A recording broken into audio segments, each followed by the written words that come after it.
This episode of The Breakfast Dish has been brought to you by Pod Power. With Pod Power, our sponsors are making it possible for us to amplify the voices of Albertans and Alberta podcasters just like us.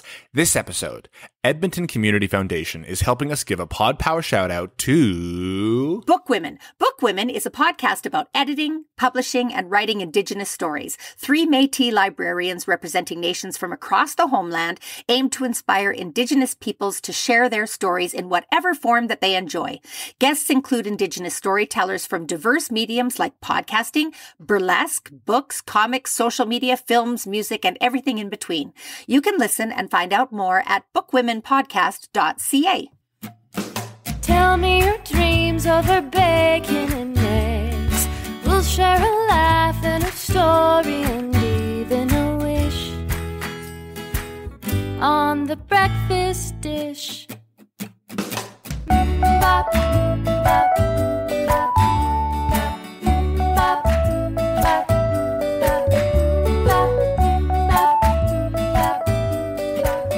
Good morning, everyone, and welcome to last one of our second season. Yeah, say the name, though. Say the number. I need to know that you know the number. Here we go. I want to say 50. Yeah, I think you're right. How did we manage that? How did we manage to be 50 at the end of season 2? Well, because we ended season 1 at 26. That's how. There, that's the explanation. Season 1 had the trailer. Well, plus episode 0. So that was the extra. And this season had our 1-year anniversary. And I don't know. Hello, everyone. Good morning and welcome to episode 903 of The Breakfast Dish. This podcast that I, Karen Johnson-Diamond, host with my son, Griffin Cork. You know what? For the first 2 seasons, The Breakfast Dish has had one mandate, and it is to chat with people and artists and creators who are making stuff during scary COVID times. And where to find that, how people interact with it, what's it like creating in this moment. However, as The Breakfast Dish changes to its 3rd season, the mandate might shift, and it might just be people that we want to talk to. I think it's already happened. I think because we have this person on the show, it's already happened. See, this one is a little bit of both, which is nice. It's true. It's a nice little mix of things. So yeah, welcome to the transition episode between season 2 and season 3.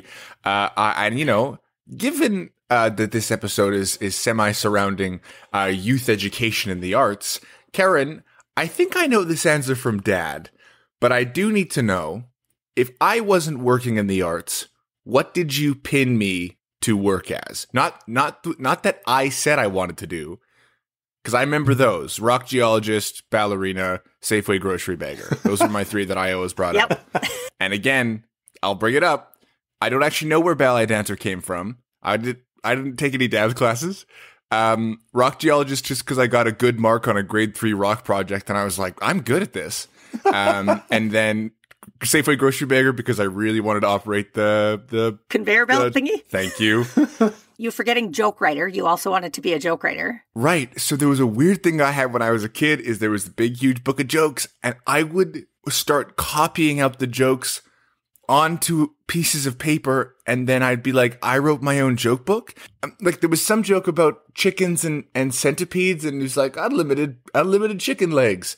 And I just drew a chicken leg, and I guess that's me writing my own joke book. So you're welcome, world. Did you perform them, or did you just read them? No, because Doug, they weren't mine. Because I didn't. It's not like I wrote the jokes. I plagiarized the jokes onto some stapled together pieces of paper. I want to introduce our guest so that I can tell the story of when you told me you wanted to be a grocery store bagger. Okay, but then you actually have to answer my question. I will. But okay. Let's bring Doug into the conversation. But don't tell anyone it's Doug Mertz before we introduce him. Don't say his everyone name. Shut it. Shh. Okay, go ahead, Griff. Introduce Doug Mertz, but don't say his name until you say his name. Today, we have the Director of Education and Outreach at the Citadel Theatre, but ladies and gentlemen, that is not how I know him. I know him as Joseph Stalin. Doug Mertz, how are you? I am well, Griffin. Karen, nice to see you both. Nice to see you, and that's the only explanation I'll give for my introduction. We won't even get into it at all. Stalin, I compare Doug to Stalin every day. People are madly Googling now.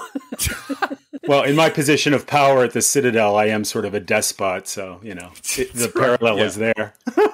I have a mandate at Citadel called Iron and Sickle. Right. Hammer and Sickle. Hammer and Sickle. Hammer and Citadel. Oh, there you go. Yeah, Hey, it's good because I don't even know if Hammer and Sickle is related to Stalin. I'm really just puking out all Russian knowledge that I know. That's it? That's what you know? Yeah, that's it.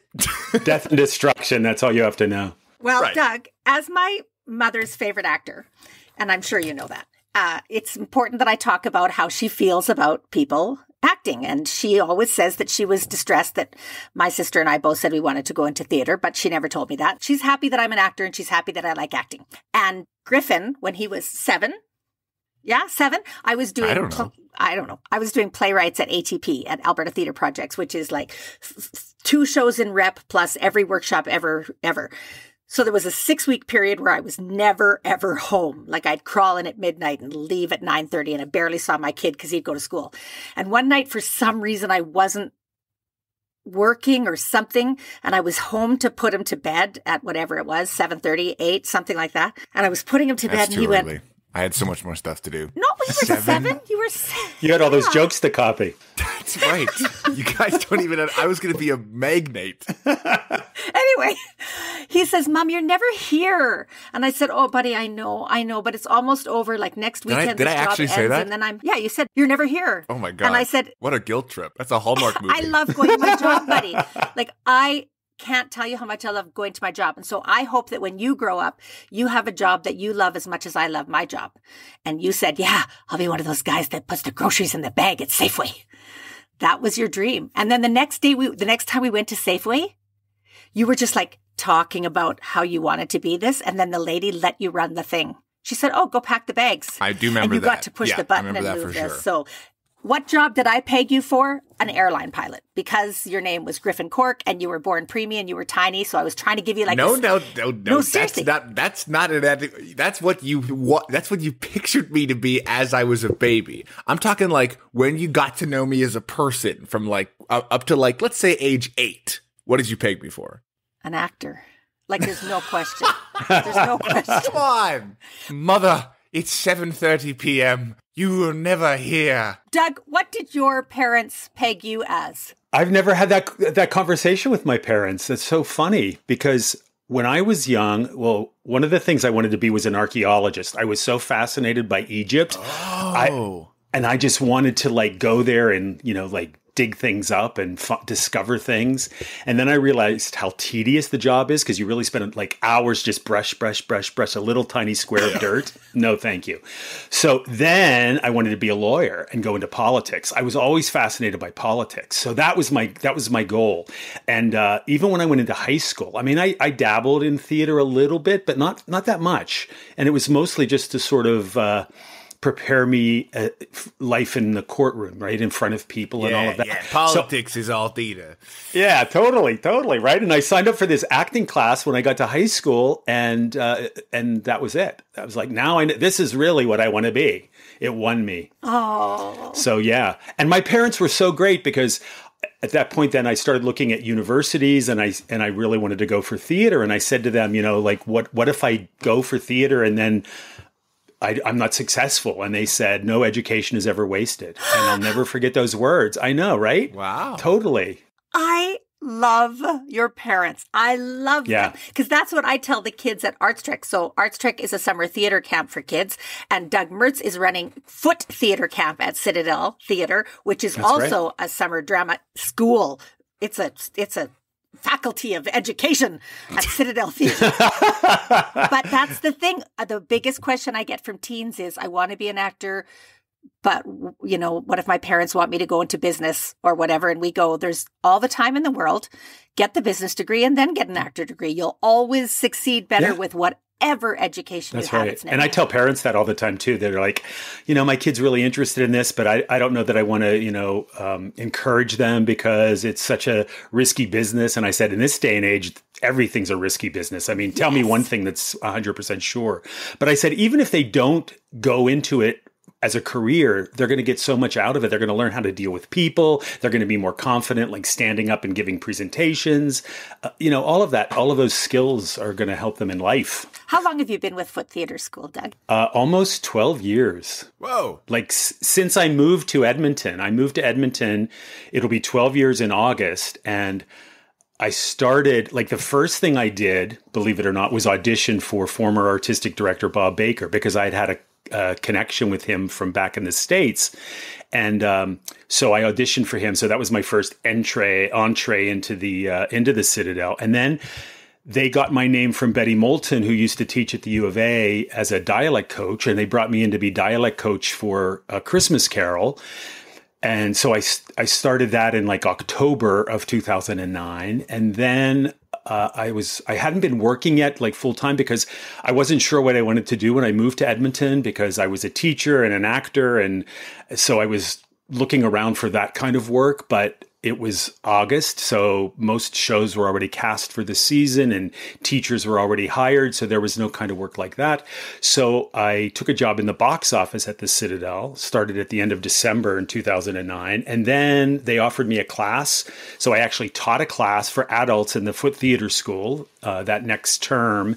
And then the Young Company program, which had just started, they asked me if I'd be interested in directing for that. So I directed the first musical for the Young Company. And then the woman who was running that left, and they asked me if I would like to take over the program. So it kind of all happened really, really fast. So by the summer of 2010, I was running the theater school and the Young Companies. Box office to boss in less than 12 months. That's Mertz's success story. That's right. I worked my way upstairs. No more avocado toast. No churches here. That's not me saying there's anything wrong with working box office. I'm just saying. No. It's great. My very first theater job was office manager box office at Theatre Network in Edmonton. Well, it's funny because the woman who was my boss when I started in the box office, she was the box office manager. She is now the interim executive director of the Citadel. She is kind of holding down the fort while they're doing the search for the new ED. So yeah, the box office leads all kinds of places. Yeah, well, that's also where you know everything about what's going on in a theater. I think you know the people, you know the feelings, you know how well the tickets are selling. Totally. And you get to meet everyone that comes in. Yeah, exactly. Like my mom.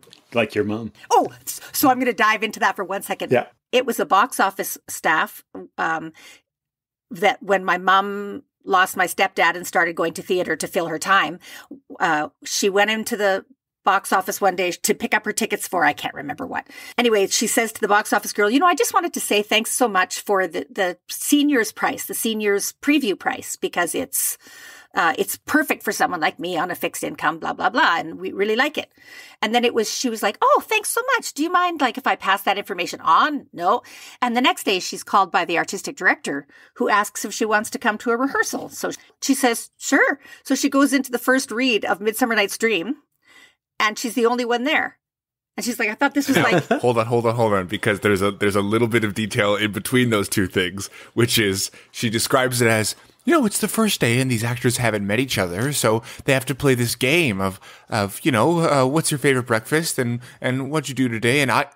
And she kind of tells it like a war flashback. She goes, and I had to play this game too. So I was talking with people, and then all these people were in charge, and I was sitting beside the person in charge, and I didn't know that. It's just okay, continue, Karen. The artistic director stood up and said, it doesn't matter what we do in this room, doesn't matter how good we are, doesn't matter whatever, if we don't have people like this right here, Sandy Moser, and made a big deal out of her. And it was a box office person that made my mom even more committed to the Citadel than she is. So there you go. Yeah. Yeah. I remember that because I was in Midsummer, and I remember that because I didn't know who she was then, of course, but that introduction and about that, and it was so exciting to have her there. I'm embarrassed that I forgot that, because I know Jonathan Purvis, and I had just worked with Jonathan Purvis, and I had hit my eyes on his puck the whole time and nothing else. Yeah, how could you not? How could you not?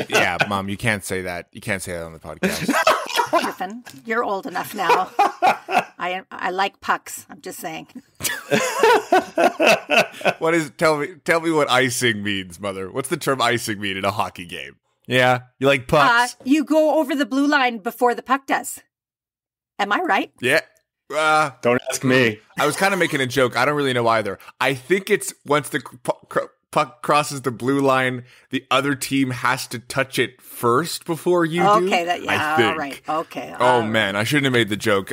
Listen, my bluff was called. I've been hoisted by my own petard. I was being very genderist right now because I just looked at Doug and went, "You should know." And Come on. Yeah, right? Nope. Nothing about hockey. I know that we had a team in Pittsburgh, the Penguins, which is where I'm from. And that's all I know. Okay, now hold on, because I'm going to go off on a tangent here. We start shooting the second season of Abracadabras in, good Lord, we start tomorrow. Our first day of filming is tomorrow. Nice. And one of the locations we're shooting in is the old stadium for the baseball team called the Calgary Cannons. Do you know about the Calgary Cannons, Mom? yeah, Because I remember going to a Calgary Vipers game. Is there a previous team called the Calgary Cannons? yeah, we took you, and there was some guy on the team called, I don't know, but everybody called him the Refrigerator.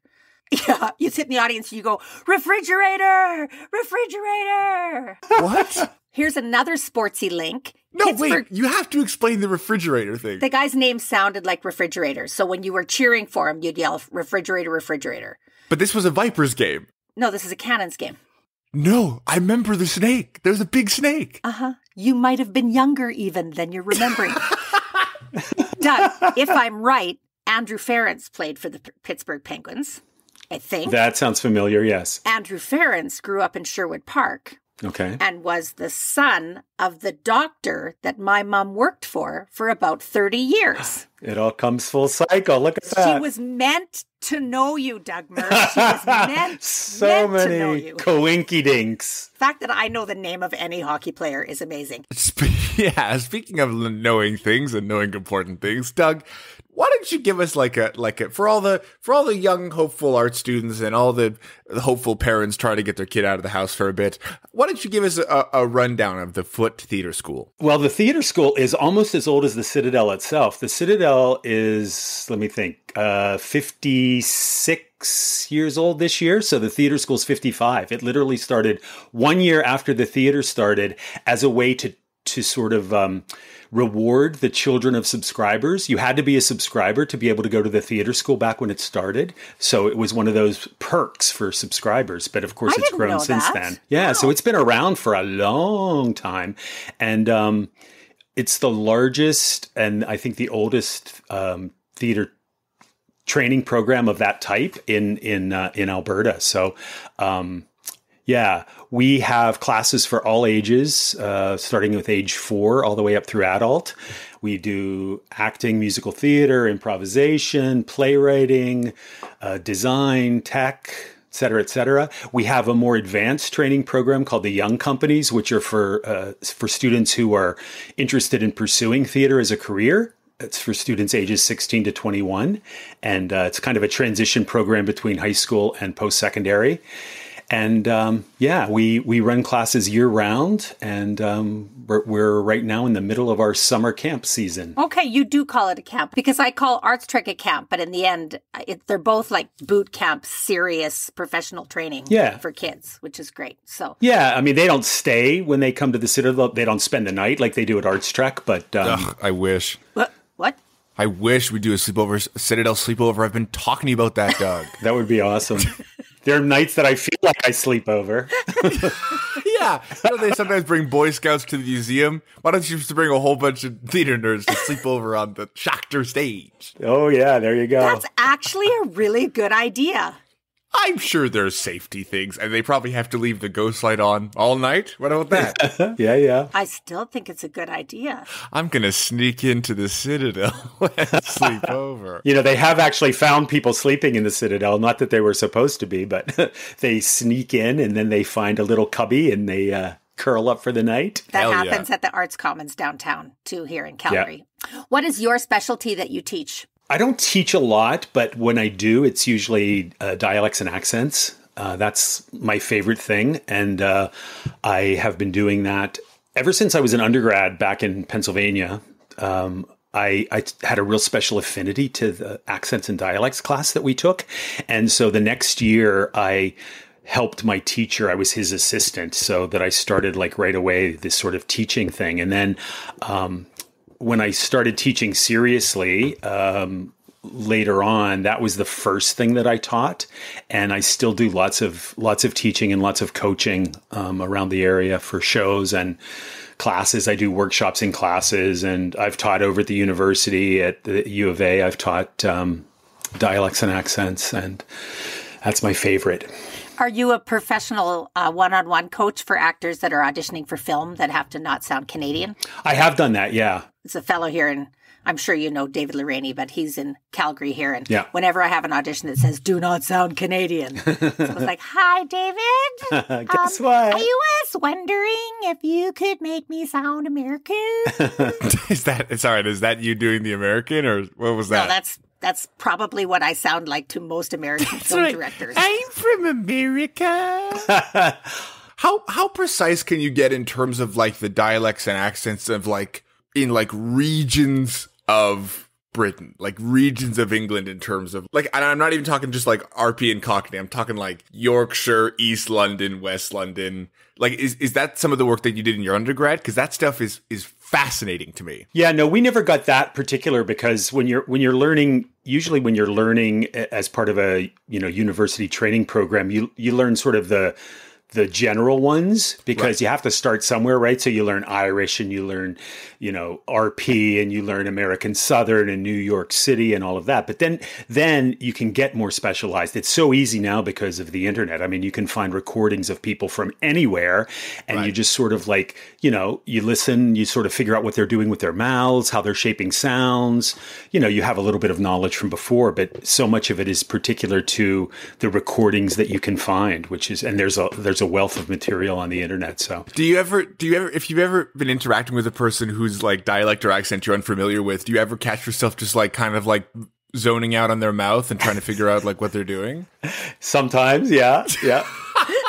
I think I would. If I had that skill, I'd be like, what? I start doing this thing where it's called listening with your mouth, and you start sort of like, what do they say? How are they? Like doing it in front of them? It's like you're making fun of them, right? Because you're like, hey, sorry, Doug, are you having a stroke? What's happening? Yeah, right, exactly. You try to be as subtle as you can, but you really want to figure out, how are they making that sound? Where is that coming from? Stop mouthing my words. well, that's right. A bunch of friends of mine graduated the BFA in 87, I think. And I can't remember the name of the dialect coach that was teaching at U of A then, but I do remember that this fellow I was seeing would come home from class every day, and he'd go, okay, we've got some, what do you call them? Like trigger sentences. Like if you say the one sentence, it kind of gets that accent in your head. Yeah. And he would come home and he'd go, that's not a knife. This is a knife. Like from Crocodile Dundee. That's not a knife. This is a knife. And then a couple completely derogatory ones, because they were learning accents that we shouldn't be doing now. Right. But he'd come home always with his New York. New York was his favorite. And the tagline or the trigger line that their instructor gave them was artificial fought under the arm. And he just walked around the house. Artificial fought under the arm.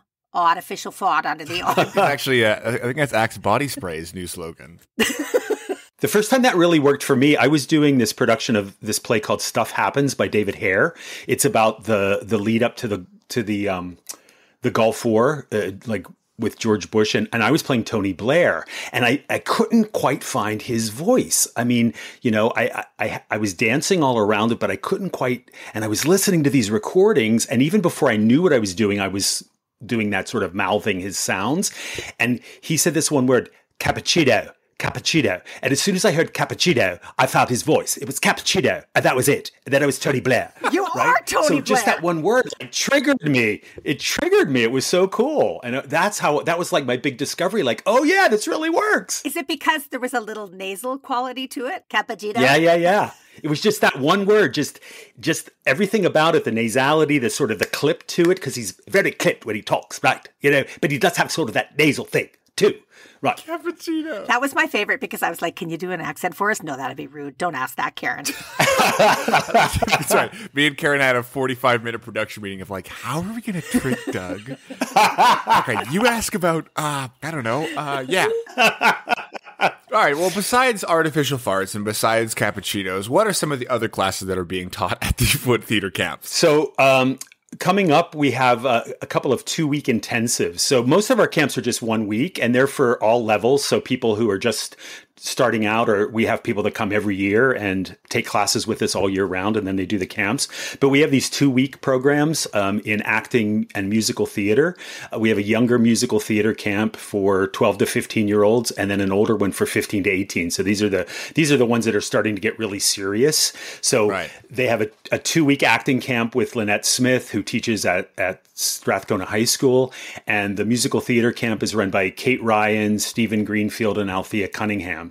So it's really a great opportunity for students who are really interested in pushing themselves even further and getting ready for, another year of high school or even beyond. Here's what I love about Lynette Smith.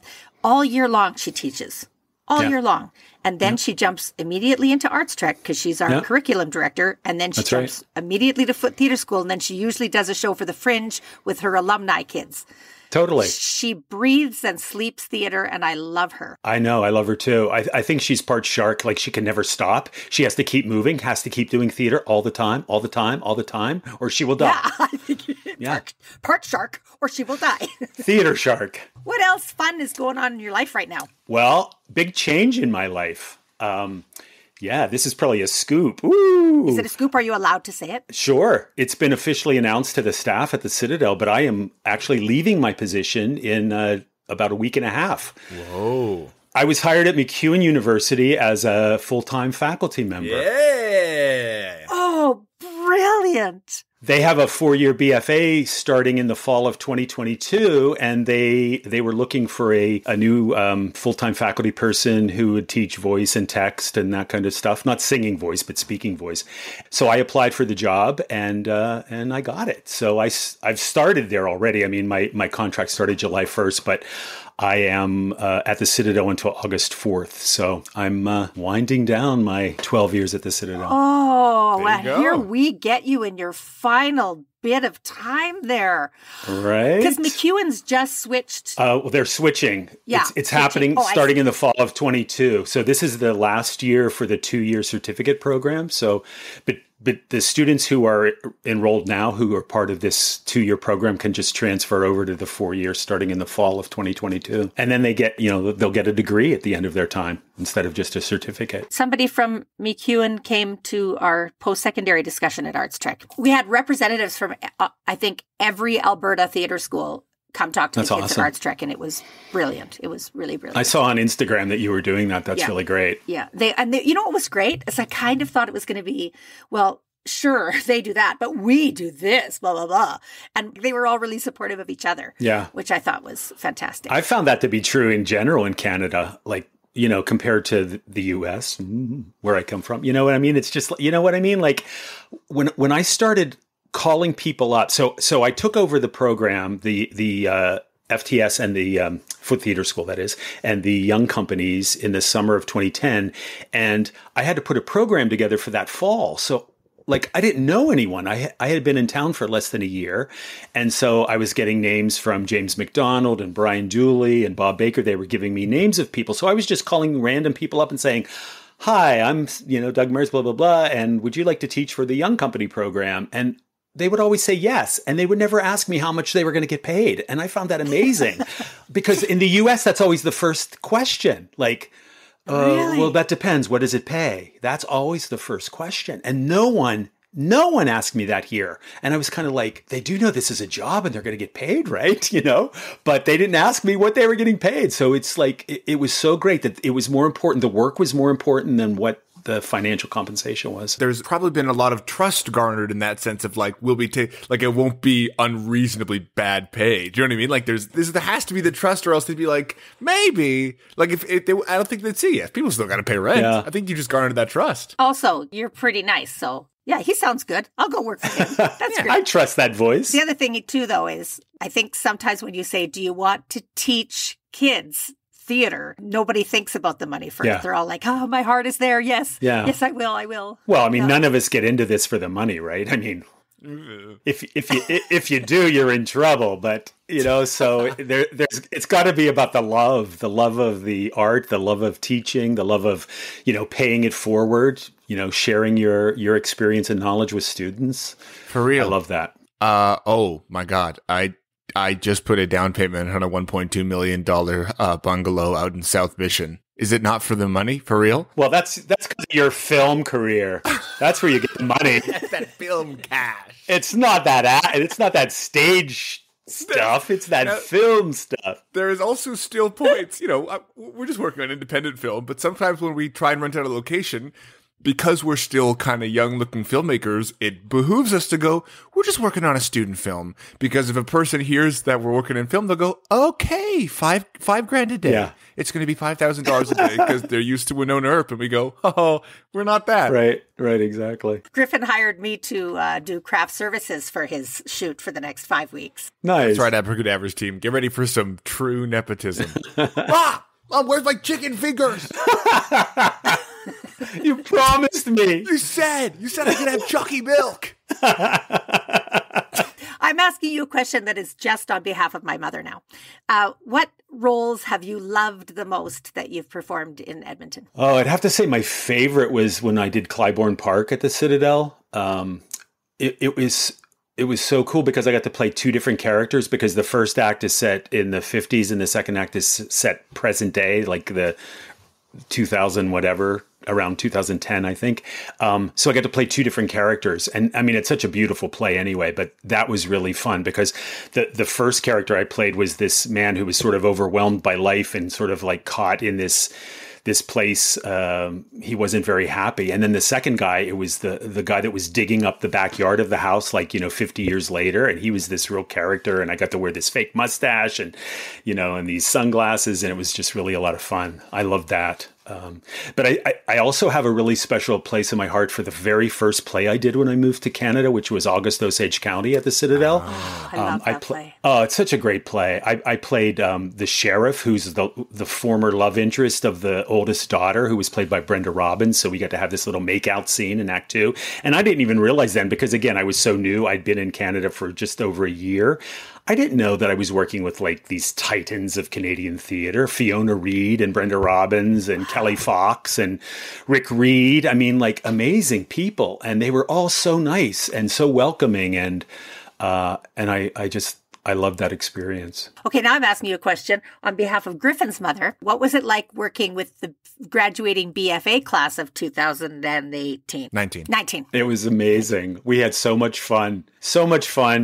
I mean, after they've gone through that training program, they're at such a high level and they're so ready to work. It wasn't even like you were working with students. You were working with professionals. And I mean, Griffin Cork, you may know. I think so. He was so, we had this one scene together where it was kind of like I had sort of discovered that he had betrayed me. And so there was this one scene and we were playing it all these different ways. And it was so great because everything that I would do differently, he would respond to it. I mean, we were so in tune to each other. It was really awesome. Yeah, we had a good couple of scenes. Remember that? Yeah. Oh, yeah. My mom went to see it twice, once for Griffin and once for you.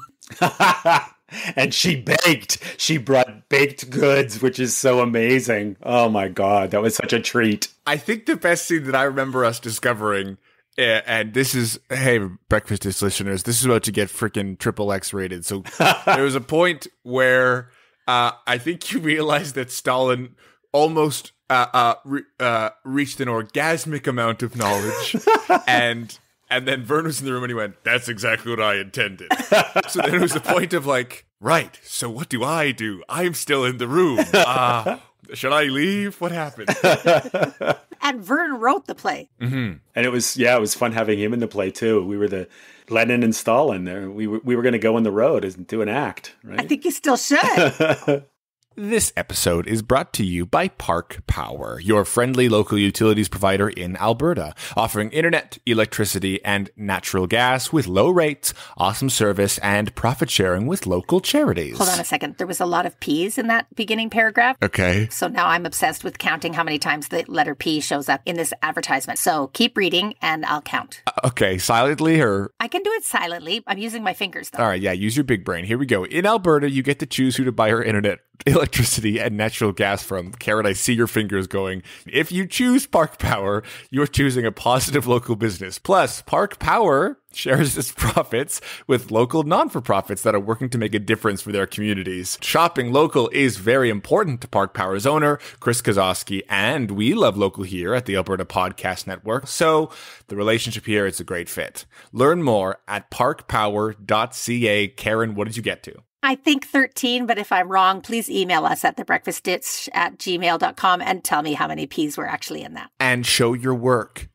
All right, Doug, let's get into the brass tacks. Where do people find out about Foote Theatre camps or Foote Theatre School? Easiest place is on the website, right? So citadeltheatre.com/FTS, which stands for Foote Theatre School. And you get all the information there. Our summer programs, which have a few more weeks to go. And then our fall and winter classes, which are just on sale now and start up in September. So like I said, we have classes running year round, so you can always find out the information there. Also through Theatre Alberta website, they list our classes there as well. That's a good place to find out anything about theatre, as you know, in Alberta. Am I right that Quinn Contini is teaching the improv classes? Ooh. He is, but only, here's another scoop maybe. He is moving to Vancouver after Christmas. He actually started a theater company in Vancouver, and he's been running it sort of remotely. He goes there occasionally, but he's been running it from here mostly, but he's moving there full time in January or December. So we only have one more term with him, unfortunately. Sign up now, kids. Amazing. Sign up now. You have to. He was one of my first Arts Trek grads, like from the first years I ever taught there. Quinn graduated, and I've never, ever forgotten him. Nor have I ever let him forget that I remember him. I email him, hey, Arts Trek memory picture just came up of you, and he writes back, great, thanks. And speaking of reminding and forgetting, I am here to remind you that The Breakfast Dish is part of the Alberta Podcast Network, locally grown, community supported. The intro music you just heard and the outro music you're about to hear is by Alexandra Cowman. All graphic design for The Breakfast Dish has and always will be done by Morgan Ermter. Karen, for the 51st time and the last time of season 2, what is coming up? Can I just also say that let's tie another little thing here in and say that Morgan Ermter is our graphic designer, but he's also the co-writer and director of Abracadavers that you're going into right away here? I would say he's the creator of Abracadavers, and we'll have him on the show at some point to talk about it. That's right, creator. I shouldn't say, yeah. Well, he's also directing and writing, but the concept was born from his back alley when he saw the hair chair that said, free to take. That's right. Okay, I would like to tell you about, this sounds totally fun. And it started June 27th, but it goes till September 11th. Disco Street with DJ Axlr and Friends, AXLR and Friends at the Container site in Sunnyside in Calgary. It's $5. It's open to anyone, and it's every Sunday afternoon, just dancing with chill and smooth grooves, which I thought was wonderful. And the other thing, Tim Tamashiro, who I went to Red Deer College with, and he was in the music program, is this amazing jazz singer. He's going to be performing at the Nikayuko Japanese Gardens in Lethbridge, and that is on Saturday, August 14th at 7 p.m., and his voice is like butter. Go listen to Tim Tamashiro. Doug Mertz, thank you very much for joining us on The Breakfast Dish. It's been my pleasure. Thank you both. How we like to wrap up things on The Breakfast Dish usually is Karen will make up a question right here that hasn't been pre-written and hasn't been even thought of that might relate to what we're talking about, but maybe not. Here we go. 3, 2, 1. Okay, so Joseph Stalin just found out that Griffin's character that I forget the name of has... What? Come on. I don't remember. It sounds like Crazen. Still don't know. Crossan, thank you. Good Lord. Stalin's just found out that Crossan's betrayed him, and he's forcing him to eat the worst breakfast that Crossan could ever imagine. What would Stalin feed him? Rocks, tacks, and bloody chicken fingers. And no chalky milk to wash it down.